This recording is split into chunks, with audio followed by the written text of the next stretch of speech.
Hey there, I'm Lee Ullman here with some big news from the National Young Farmers Coalition. We're partnering with Heritage Radio Network on a special season of The Farm Report. It's all about what's happening with the Farm Bill and how it impacts farmers and eaters.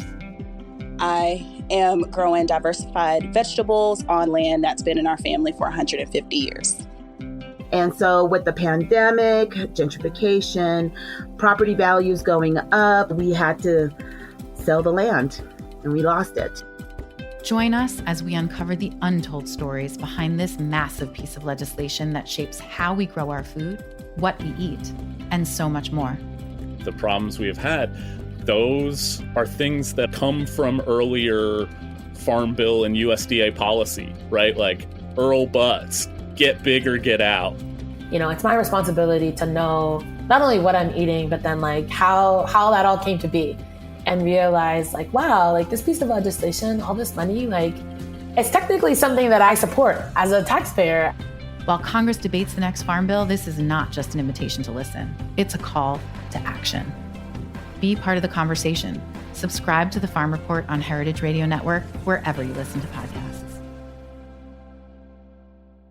You're listening to Heritage Radio Network. HRN is food and beverage radio supported by you. Learn more at heritageradionetwork.org. This episode is brought to you by Wisconsin Cheese. This year, Wisconsin Cheese is hosting the very first Art of Cheese Festival to celebrate all things curds. Head to www.artofcheesefestival.com for your tickets to Pastured Paradise. So you don't shun the devil with your rock and roll load. Knows that country music's gonna save your soul. The devil runs his groove in them rhythm and blues that sand. It's gonna get you sun in the air. Welcome back to The Speakeasy. I'm Damon Boelte. And I'm Greg Benson. And we're back. We are back. From our awesome summer vacation with Heritage Radio Network. We're back in the studio, really excited to be back. Sother's not here today because he's still on it. So when I think Sother Teague, I think vacation. That's just kind of my exactly. He's never working. He's just always got this easy breezy tropical attitude. Like, of course, he's still on summer break, and the rest of us are here back at the office. Yeah, I know. Yeah. That's him in a nutshell. But yeah, give me a sneak preview, man. What's going to be on your what I did in my summer vacation essay? Honestly, I can't remember. It's like a total blur. The band's been playing a lot more lately, because things are open. The venues are starting to open up. Staffing's coming back. So a lot of the clubs and venues are actually kind of back to like a full-time, for a lot of them, it was like Thursday, Friday only for a lot of shows. And then it was like Thursday through Sunday. And now there's like, Monday, Tuesday shows. And it's just cool to see everything kind of slowly creeping back. But it also feels good to be, playing music again and, gearing up for some fall shows and mini tours and things like that. So that's good. But yeah, I mean, to me, that last bit of summer, it's like you're always just trying to grab what's left of it.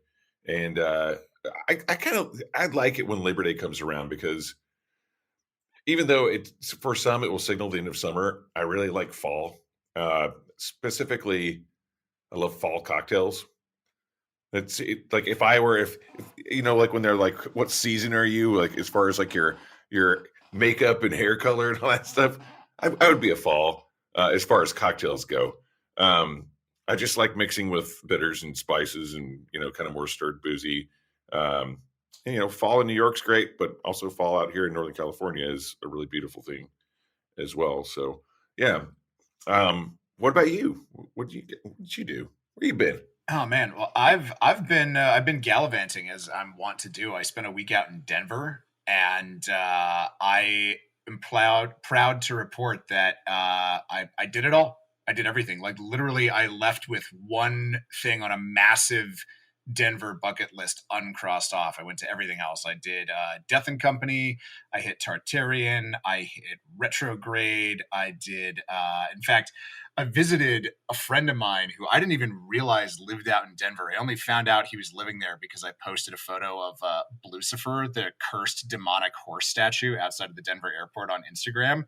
And he hit me up like, dude, what are you doing in Denver? I was like, what are you doing in Denver? I worked with this dude 10 years ago. He's the beverage director of a place out there called Three Saints Revival. Oh my dear sweet Lord. Check it out. It is incredible. Really great, just kind of like tapas style Mediterranean food. The beverage program's fun. They got an espresso martini on nitro on tap, which is pretty cool. But honestly, just Nice. Everyone I met there was super pleasant. The space is beautiful. And when I left, I was like, man, I should get my buddy on the show to say thank you. And then I remembered the experience of working with him and the sort of person he was. And I was like, actually, I think the best thing I can do for his career is not put him in front of a live microphone. So just know, if you're listening to this, buddy, that I'm looking out for you because I care. Well, that's very nice of you, Greg. Yeah, I'm a generous person. It's just what I do. Yeah, Denver's one of my favorite cities. Before I decided to move to Brooklyn, that was high up on the list. It was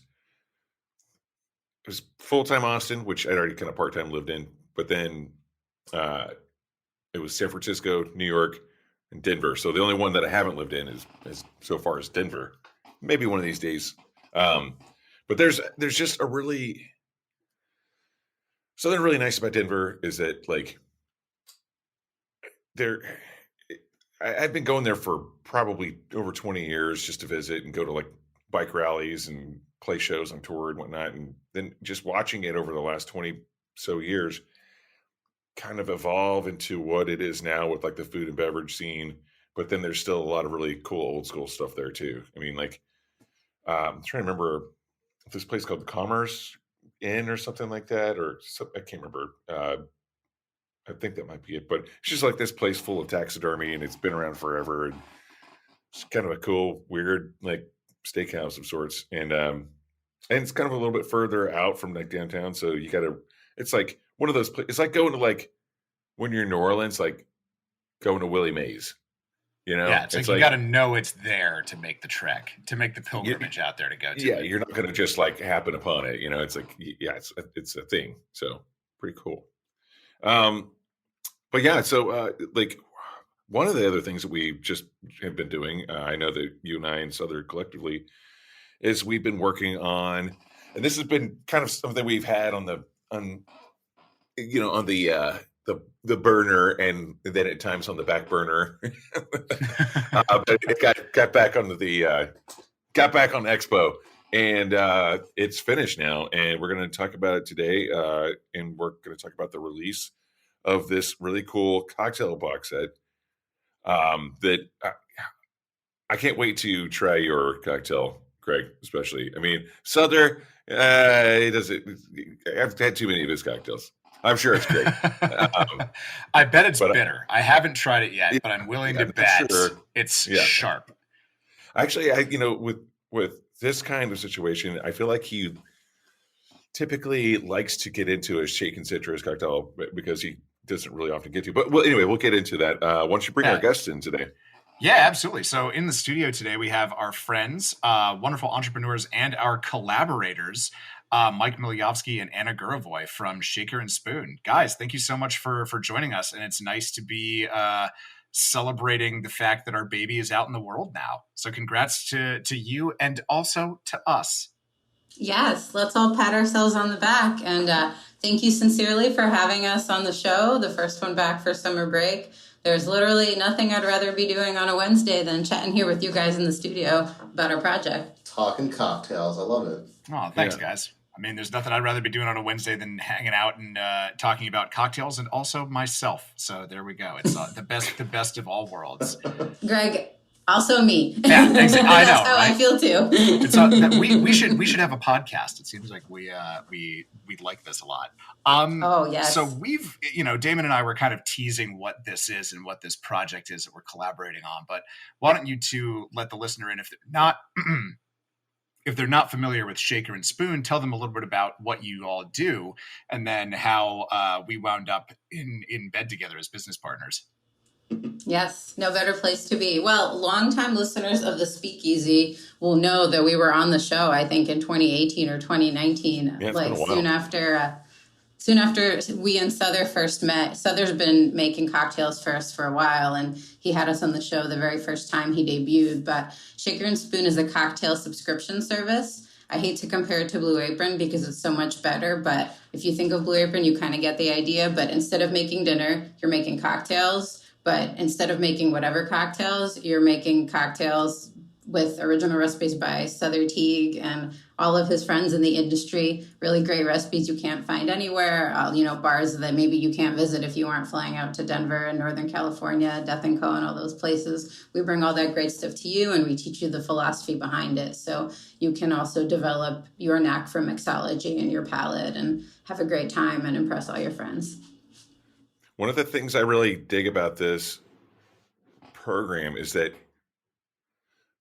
like, anytime I write an article about a cocktail for, say, a bigger publication like Bon Appetit or something my mom can pick up in Lone Wolf, Oklahoma, in the middle of nowhere, it's like, first of all, you got to make the drink interesting enough, but then also, in a lot of situations like that in publications, you also have to make it somewhat accessible for the people who don't have access to kind of those rare ingredients. And what's cool about this is you provide all of the ingredients for people who might not otherwise have access to, like, whatever crazy ingredient one of these mixologists might come up with. So it's kind of taking that idea of, like, accessibility to, like, another higher level, right? I mean, wouldn't you agree? I mean, definitely. We all have the privilege of going out and experiencing these amazing cocktail bars that have, been growing and popping up over the country over the last few years, decades now, and continues to, and it's been, it's an amazing experience. Shaker and Spoon is this way of being able to have that exact same experience at the exact same quality level with actually, we're making all these ingredients ourselves in small batches the exact same way they're being done at those bars. So you're not getting these, like, ingredients that you go out into the grocery store and can purchase. You're getting the ingredients the same way they'd be made at these high-end bars with, instructions by these bartenders, completely original drinks. You get to have this. The drinks y'all made for this box are so cool, and Yes. Can't make them, any other way. It's part of our mission and our privilege to really bring to life in easy to follow step-by-step instructions the visions of really great bartenders and share them with people all over the country. So everyone has a good time. The bartenders get out there with the people, and the people get to enjoy things they literally couldn't otherwise. Yeah, I love that. And I gotta push back on one thing that was said earlier. All of the ingredients aren't in the box. Most of the ingredients are in there. Everything except the booze is in there. Is that right? Yes, Yeah. That is correct. So that was, I imagine that's really fun for all your customers, because they get to, maybe try some new spirits that they're not familiar with, or kind of see some, one of their favorite bottles on their shelf in a new light. But it was also fun for me as a bartender, kind of putting it together, like, okay, I can only reach for one bottle with this. That's it. And I have to make something that's, like, nuanced and layered and multifaceted while only going for that one thing, which is a really cool, fun challenge for me as a bartender. But I also kind of want to back up. So you guys have been doing this for what, 5 years now? 6 years? 8 years. Oh Our anniversary is coming up in October, 2 months from now. Wow. 1 month. No, it's September. Oh my God, it's September. Yes. Shaker and Spoon crawled, walked, talked, ran. It's not almost a teenager, but it's a child. It is a fully grown child who talks back. Yeah, it's going to start rebelling soon. Yes. We're worried. So I was really honored and thrilled when you all came to us with the idea of, hey, we've been on the Speakeasy a couple times. You've worked with Sother.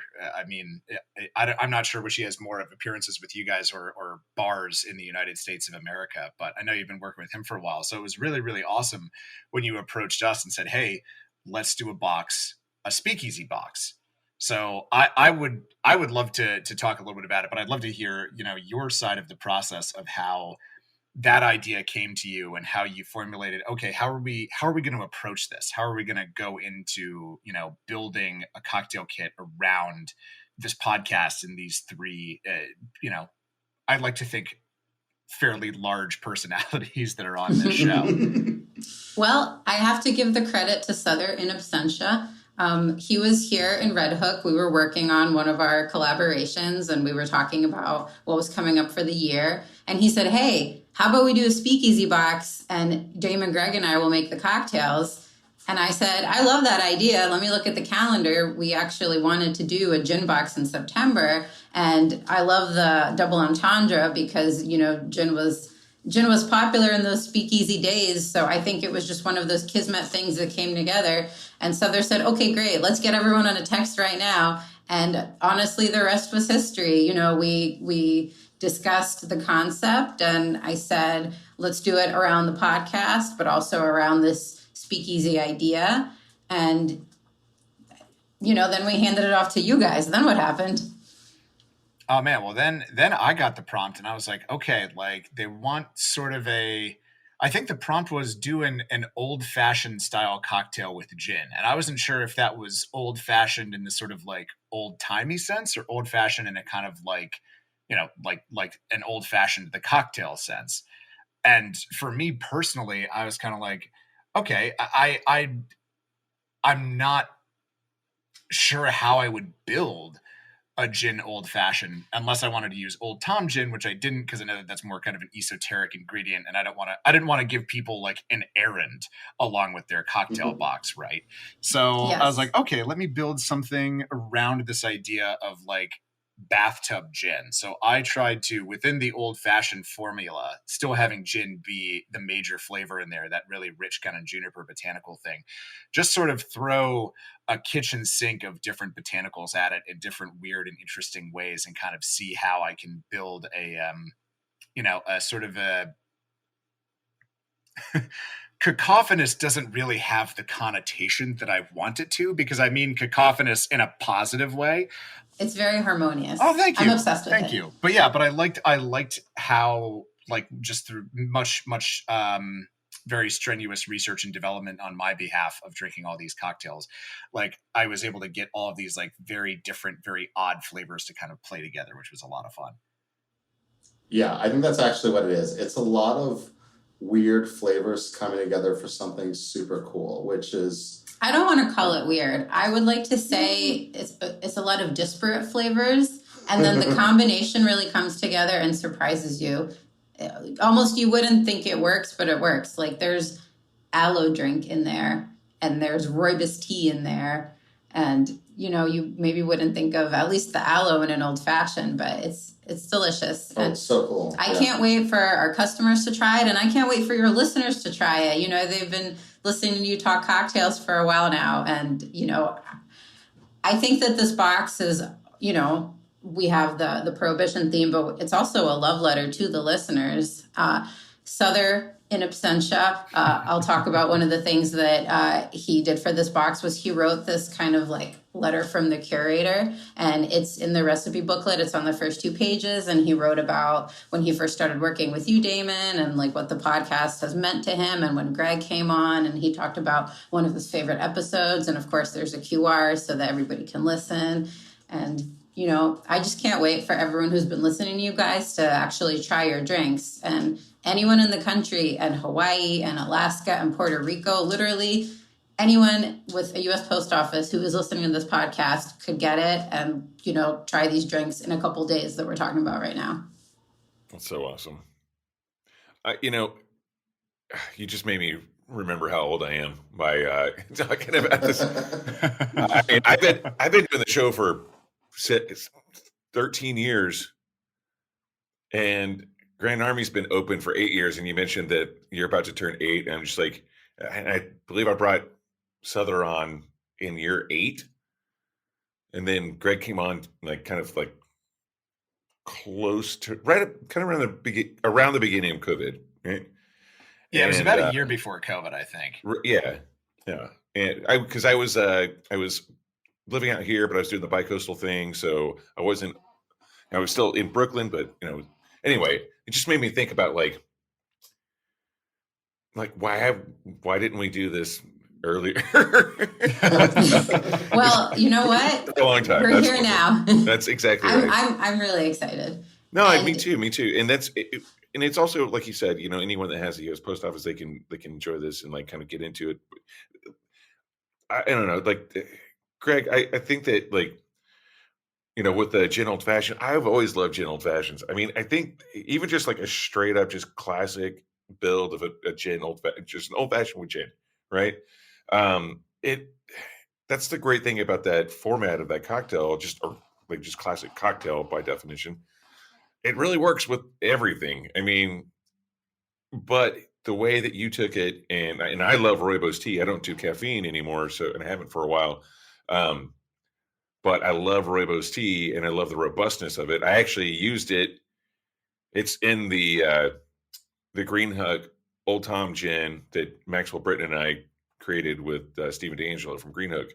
And it was one of those things where I didn't want to lean too much on oak. I wanted to kind of like lean into some more spice and also the perception of sweetness, where our brains go with it. Like, for instance, there's chai tea in there. Most people don't drink chai tea straight. They drink it in like a chai tea latte. So you're already kind of thinking about that. Vanilla isn't really as sweet as a lot of people think it is.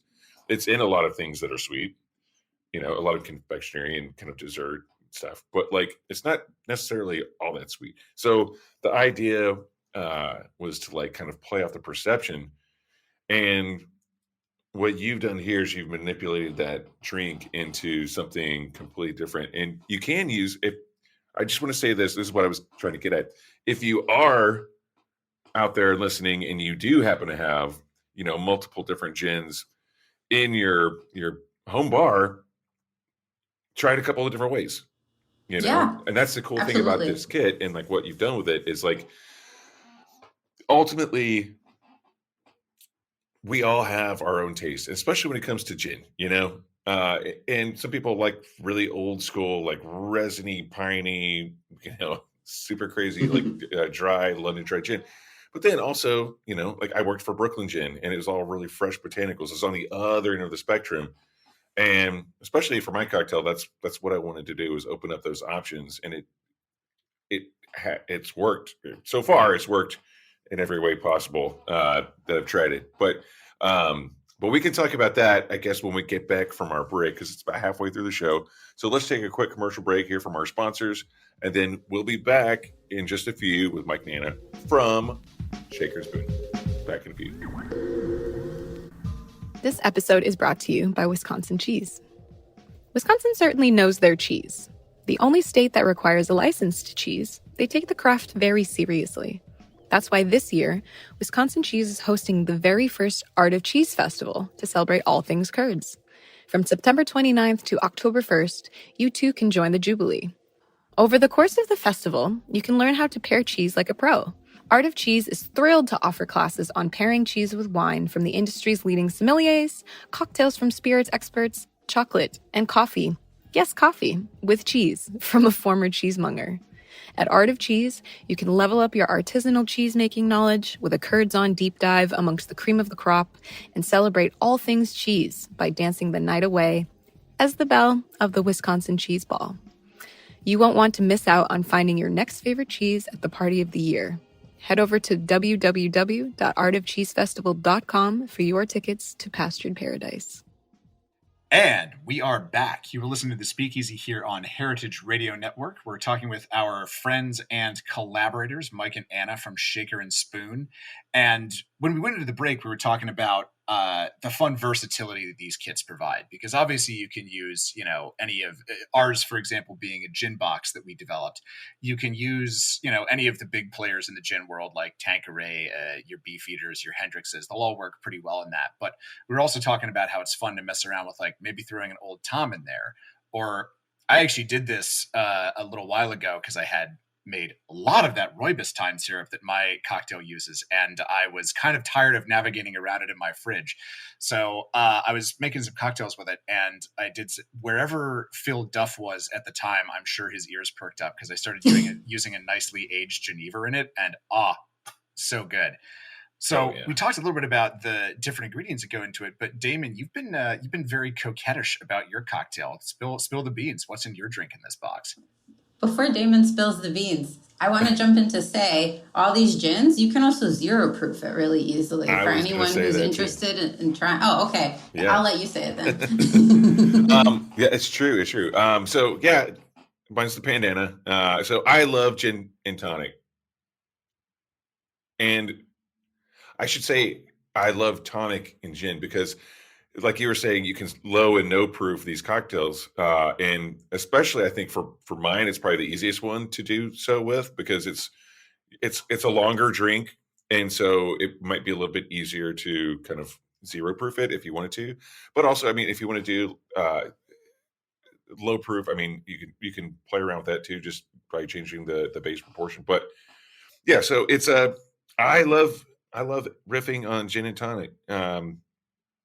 Or if you're in Europe, just call it gin tonic. But yeah, when I was, not too many people know this, but while Grand Army was under construction, I was kind of moonlighting at different bars. I worked at a couple of shifts at Death and Company. I was at Extra Fancy in Williamsburg. I did work at ZZ's Clam Bar for a few months, maybe almost 6 months, and the Ludlow Hotel because it's the same major food group.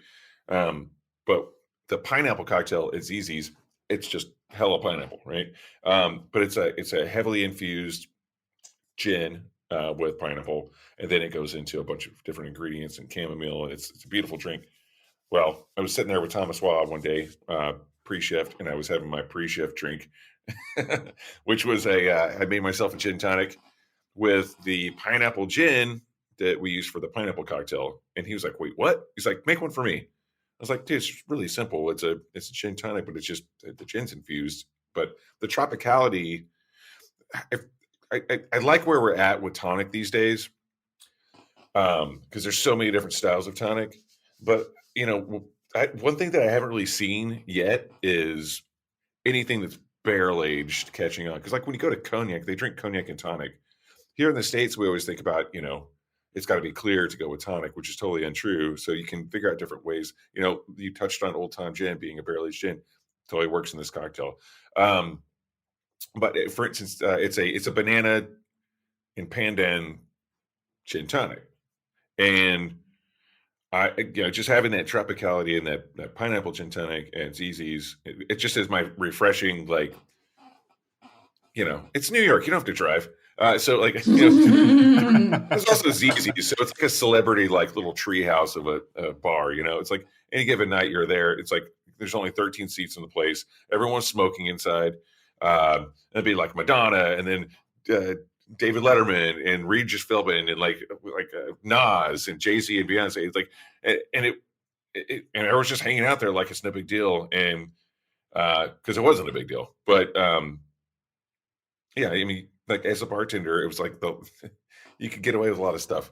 I kind of remember smoking behind the bar a few times. But anyway, back on track. Like I said, I love a tropical element to a gin tonic. So that's where I wanted to go with this one. But again, like for instance, so every year at Labor Day weekend is like kind of like the sign off for summer in a lot of ways for me. But like I usually don't drink the whole week after Labor Day. This year, I actually didn't even drink on Labor Day, which is, I'm not anti-America or anything.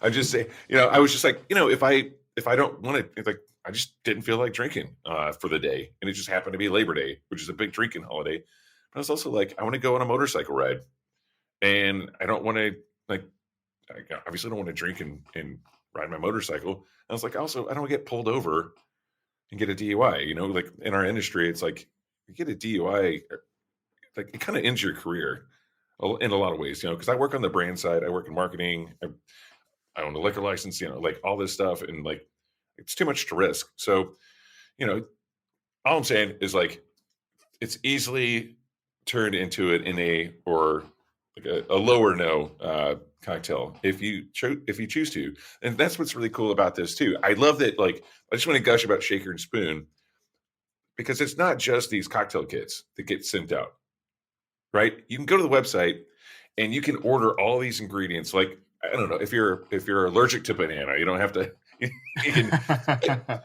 No, seriously. Damon, we do have someone allergic to banana actually who wrote to us and was asking about your cocktail, and we happen to have just a pandan syrup on the site, so we arranged with her kind of what she could do to enjoy it. Just see use exactly, pandan syrup. And it's cool that it's modular that way. I would suggest pineapple because that was kind of original and it totally works with Pan. But the thing is, you can just go to the website and order these ingredients, these tinctures and bitters and syrups, and you can kind of create your own adventure, and that to me is really cool. Like if you're not like that's a perfect example. If you're allergic to one of these ingredients, you can, and that's cool that you accommodated that person to do so. It's really cool. So also something you're doing, speaking of having all these options for all these different ingredients, I heard a little rumor that you were going to be collaborating with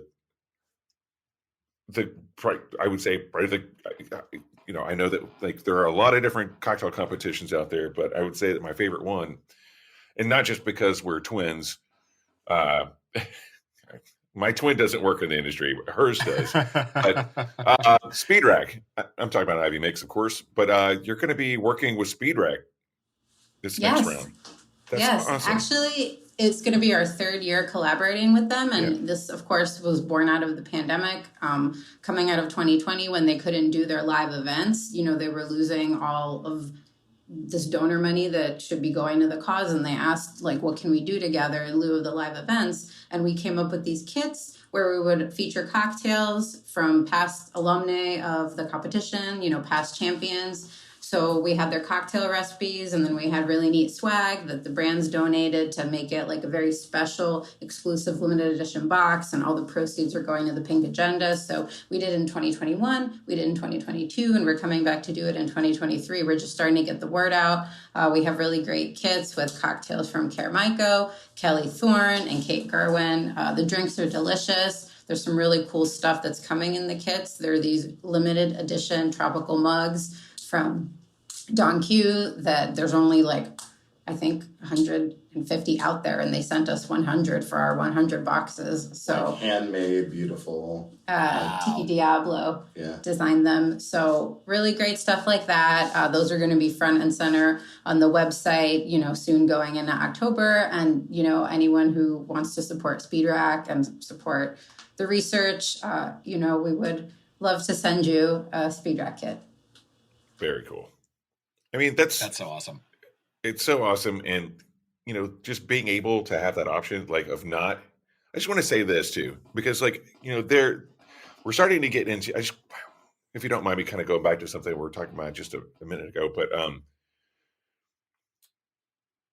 the options for your distribution and accessibility for anyone who wants to get into it is you're not shipping booze across state lines. It's there's really no reason to not get into this if you like cocktails, whether we try to make it easy where, we always tap the bartenders who are doing this to make a recommendation for what people can mix with. Yeah, I'll make a Sother in absentia little comment, which is that when we first started working on this box, Sother was like, all right, I talked to the guys and we have to recommend Ford's Gin. It's 5 bartenders, 4 bartenders, Simon Ford knows where it's at. So that was a fun one to recommend for this box. And it's also very easy to find. It's very accessible. And we do have a spirits shipping partner who we work with, Curiata, who always makes our recommendations available. So even if you want the booze delivered, there's a link on our website that you can go to, and then you can order the booze and have that delivered too, just not through us. But if you live in a dry place, we have a lot of people in Pennsylvania, we have a lot of people in control states,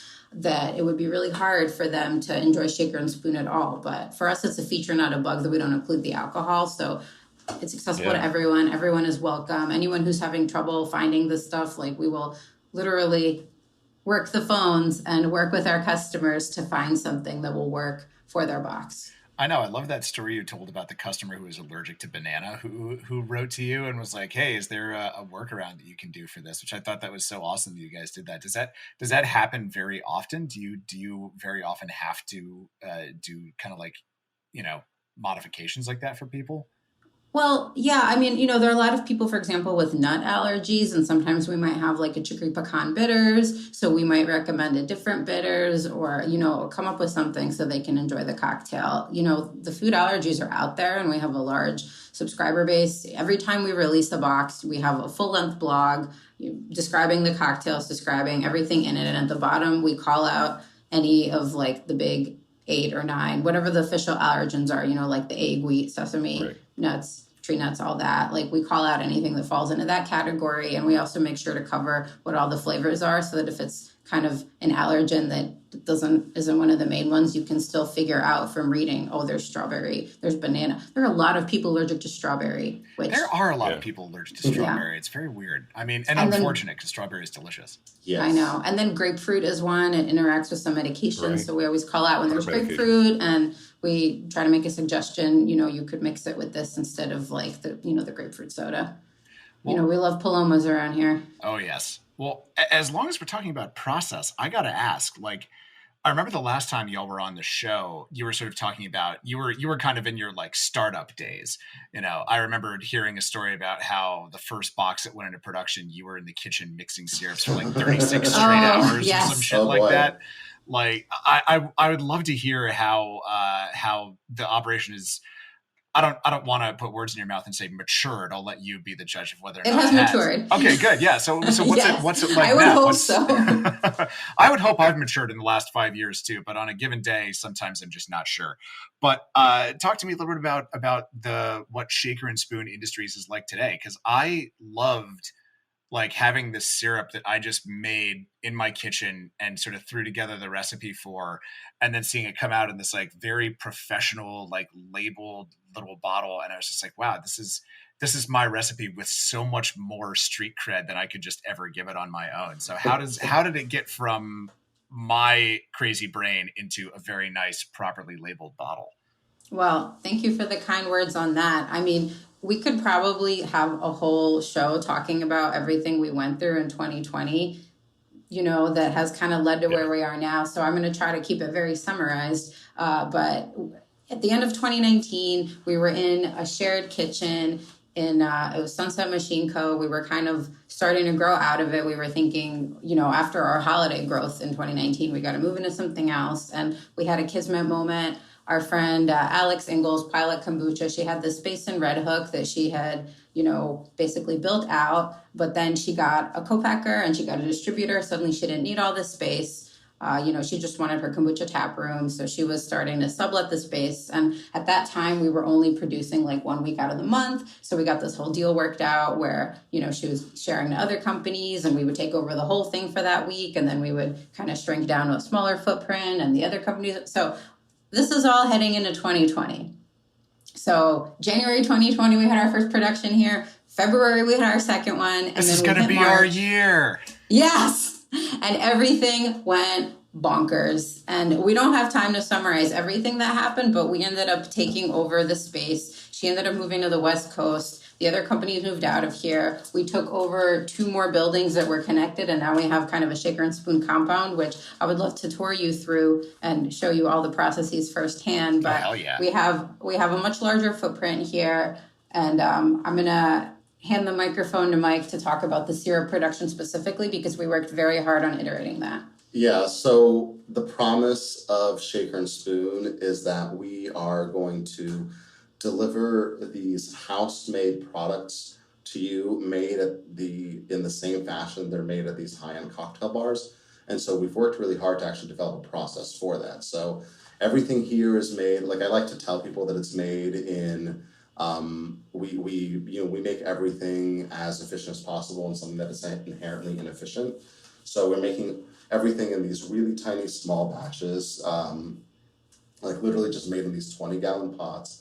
I think it's put together, everything is whole natural ingredients, real spices, fruits, herbs, as leaning on that as much as we can. We have, over the years, kind of found new and interesting ways to create flavors. And I mean, there's so many things we do now. We, a few months ago, developed our own lime and lemon oleocitrates, which have been these like amazing ways to create like more citrus than citrus. And it's extremely stable. It's so stable until you open it. And when you open it, it can sit in the fridge and taste like lime juice for a whole month it has no juice in it, so it doesn't oxidize and get metallic. Yeah, we've been making these crazy oleo sacrums here, and you do all sorts of infusions. We, because we have access to certain things, we can get like,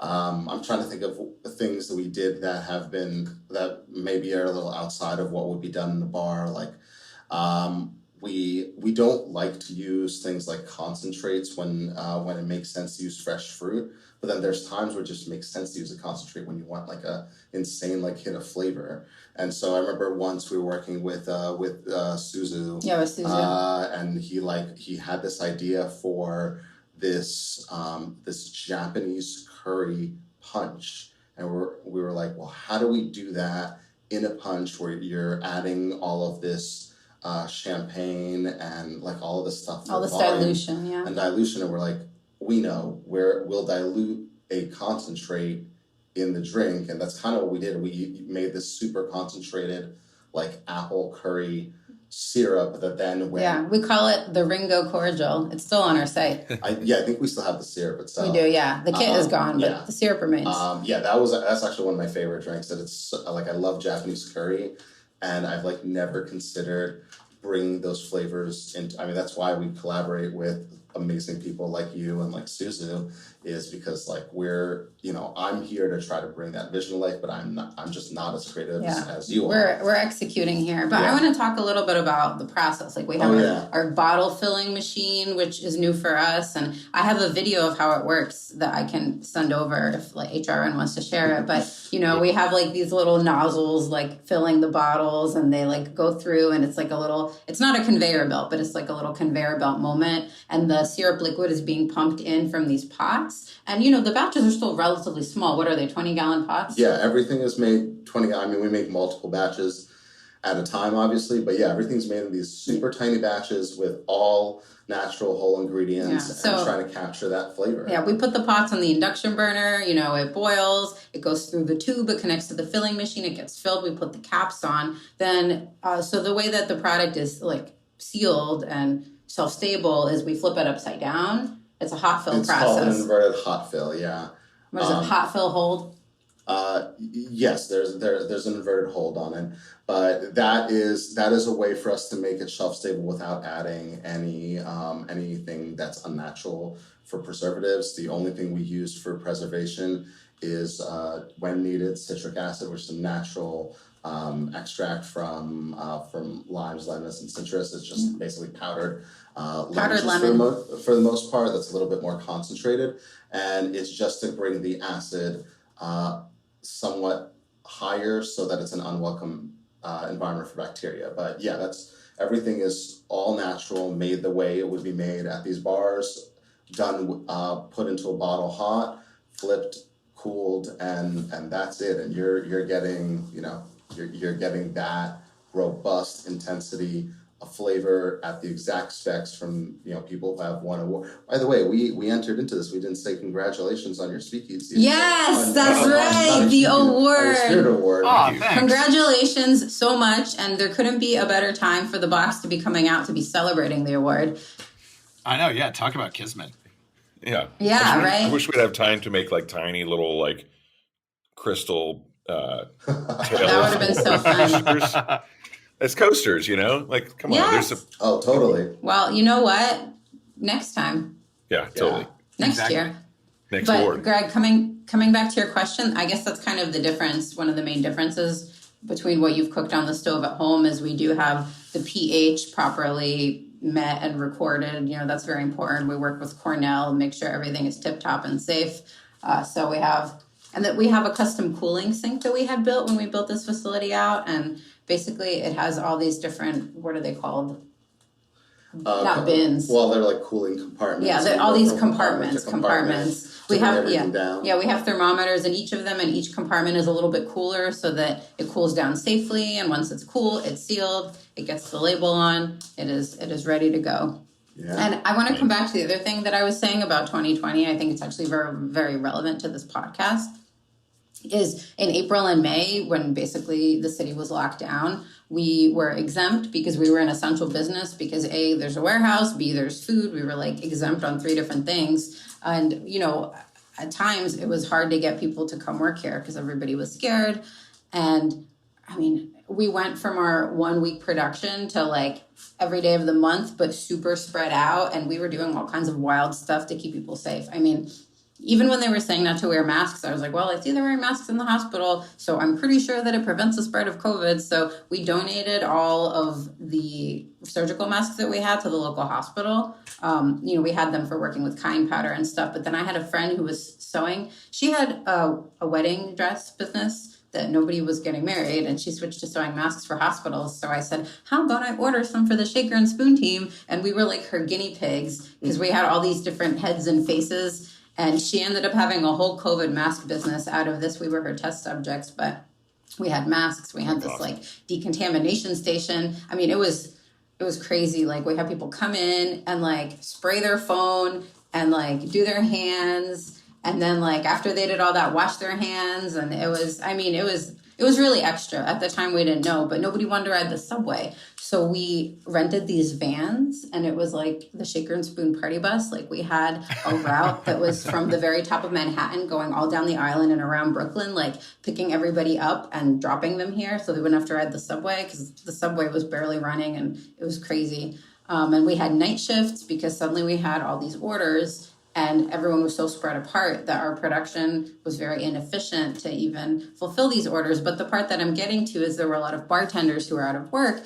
And we had a lot of bartenders who actually came here and worked with us, which was amazing. Like brand reps, bartenders. I think we had a whole crew from Memorial Margot. Like Sother recommended someone to us. And I think he and like all his roommates rented a car. It was before the party bus, and just like drove here and worked for a week. So that was really beautiful. And we were really grateful to do our part to help the hospitality community, because, you know, Shakers would be absolutely nothing without hospitality. It's not like our competition, you know, we're all collaborating. We had, speaking of Speed Rack, you know, we don't talk about this a lot, but charitable endeavors are very close to our hearts. And one of the things we did during COVID is we did all these programs for USBG, another round, another rally. So, you know, just something to throw in that we're very proud of. And I think, you know, a lot of the people listening are that community. So we're here for you. Yeah, that's amazing. I mean, like, it's so much more than just you know, ingredients in a box. That's what I want people to understand. You know, plus, I mean, you're speaking of charitable organizations and these different activations. You have a Kickstarter that's coming up soon, right? Yes.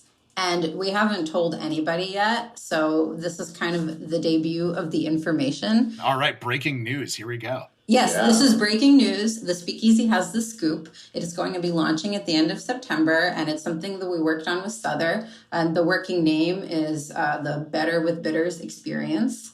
And it's a different product than anything we've come up with so far at Shaker and Spoon. We are going to have 3 recipes, but the 3 recipes are classics. And what we're doing is we have like a control version of the recipe, like, you know, a classic version, and then these different bitters that Sother has chosen for you to take a journey with each of the recipes and try each of these bitters to see what the bitters brings to the cocktails and what a big difference it makes. And then we're bringing in another syrup to replace what's essentially a simple syrup, to then see how, you know, a syrup with a little more pizzazz then interacts with each of those bitters. So typically in our boxes, you have 3 recipes and you can make 4 of each drinks. But in this one, it's going to be 3 recipes. There's going to be enough ingredients to make 8 of each, to take the bitters journey with everything. And it's going to be a special booklet with videos from Sother to kind of guide you, and lots of space for taking notes. I don't think you want to make 8 times 3 drinks in one night, you know, to do the experience. So you're going to want to take lots of notes to compare.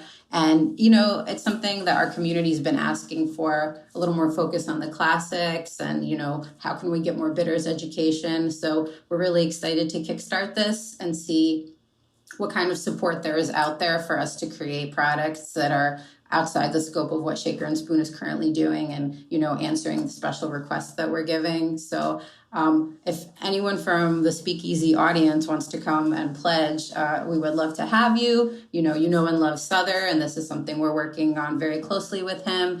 And if you come to our website, shakerandspoon.com, you know, there's going to be a pop-up asking for your name, email address, phone number so that we can keep in touch. And if you give us your info, of course, you'll get on our list and you will be getting an announcement about this Kickstarter and how you can support very soon. But you heard it here first on the Speakeasy. Very cool. We're excited. The Shaker and Spoon cocktail subscription is a really fun experience that's meant to be maybe subtly, almost secretively educational. We'll teach you how to make a drink by having you make a drink, and you'll learn ratios and flavor combinations over time because you're experiencing drinks from literally the best bartenders in the world. You'll learn by osmosis. Yeah, but this is meant to be like a lot more educational and a lot more of a kind of journey through 3 classic cocktails. It's going to be an old-fashioned, a whiskey old-fashioned, a rum daiquiri, and Damon, for you, a gin and tonic. Nice. That we're going to play around with different bitters, and you're going to make each drink different ways with an ability to make different combinations. And Sother will talk you through every single thing, give you his tasting notes, and it's going to be hopefully a lot of fun. Yeah, I would call it almost like a bitter's flight, but you are making full-size cocktails. Yeah. I love it. That's my favorite kind of flight. Yeah. We're sending Yes. We're sending 12 different types of bitters in that 12 box. different types from 12 different brands. Yeah, so. Dang. So for those of us who don't have access to a place like the Meadows here in New York, it'll be also just a way to really explore bitters and by tasting a whole bunch of different ones. Yeah, we're going to have a lot of fun. Yeah. And there are going to be, really cool tiers where you can do special things with Sother. It is, a Sother Teague project. Nice. So you can get some special attention from Sother Teague. Do you get So one of there's those got many little AR avatars that I saw him playing around with? Like one of those little 6-inch tall versions of Sother that just kind of sits in your home and explains it to you? Oh. Well, you know what? People are going to have to sign up for our mailing list to find out. Okay. That's so awesome. Sother Teague, man of many, many projects. But Yes. Even when he's not here, Honestly, he's here. What Yeah. Sother Teague has been doing on his summer vacation is being bothered by me. Yes. Not just you, I'm sure. I'm sure he's a busy guy. Well, this has been so, not even just this show, but just this whole collaborative process over these last few months has been so much fun to work with you two. Agreed. It's been so supportive, and it's been a fun chance for me to kind of stretch some creative muscles that I don't get a ton of chances to use anymore. And it was just so rewarding to have you two drop off that box yesterday and just kind of see it out have it be a physical thing that I could touch and look at and take pictures of for Instagram. It's wonderful. And I'm really looking forward to digging into it tonight and the night after that and the night after that and so on and so forth until I guess I just have to get another one. Yeah. Damon, if we could, we would come to your home in California also for a personal drop off, but it is a little far. I appreciate that. But you're always welcome anytime. So, I do want to echo what Greg just said, that and kind of what you said. I still work in the business. I just don't bartend traditionally anymore, and, I still own the bars and love going to everything. I don't get to flex that creativity as much as I used to, like Greg just said. And so this was a really fun process for me. And my wife certainly enjoyed the R&D sessions. So that's, it's always good. All of a sudden when you start working. That's why we do it, man, for the fans. Yeah. Yeah, exactly. And then, everyone's like, what are you doing today? I'm like, I got to work on cocktails for this project. And they're like, I'll be over in about 12 minutes, So I'm like, but I've been asking you to come over and hang out. I have a hot tub. You don't even come over and hang out. You have a hot tub? I'm coming over. Yeah, exactly. So, it's been really fun working on this project. I can't wait to do this again sometime in the future. It'll be a lot of fun. And, I do want to take this moment to say, obviously, everyone should go check out Shaker and Spoon. It's amazing. Check out the Kickstarter with Sother's new collaborative project with you. But I also want to take this moment. We're back from break, and I do want to say thank you for everyone who listens to the Speakeasy. We got the award from Tales this summer. And it was just really nice to actually, as much as we love doing this, it was nice to take a few weeks off to just basically do nothing, for me at least. I'm not Sother Teague, but yeah, it was actually fun for me because I got to go back and listen to a few of our most recent episodes, and it's one thing when you're doing the interview and you're having the conversation, but the best thing for me about these interviews and conversations is that, there's so much content that sometimes it's like when you go to a wine tasting and by the time you get to the third glass, you've kind of forgotten about the first glass, or the subtle nuances and flavors and aromas. It's kind of like that. It's like, I remember huge points of the episodes, but then I'll go back and listen. I'm like, oh yeah, man, we just talked about so much stuff that I kind of forgot about that one thing, but that was a really cool thing. And so I just want to say, again, thanks to everyone who's listened, but also I just want to say thanks again to all of our awesome guests on the show, including you. And I can't wait to go back and listen to this one and get some nice sound bites for the posts and everything. So thanks again for being on the show today. Thanks to Heritage Radio Network for having us. Thanks to listeners. And until next week, everyone, cheers. Cheers. So you don't shun the devil with your rock. The Speakeasy is powered by Simplecast. Thanks for listening to Heritage Radio Network. Food and drink radio supported by you. Keep in touch at heritageradionetwork.org/subscribe.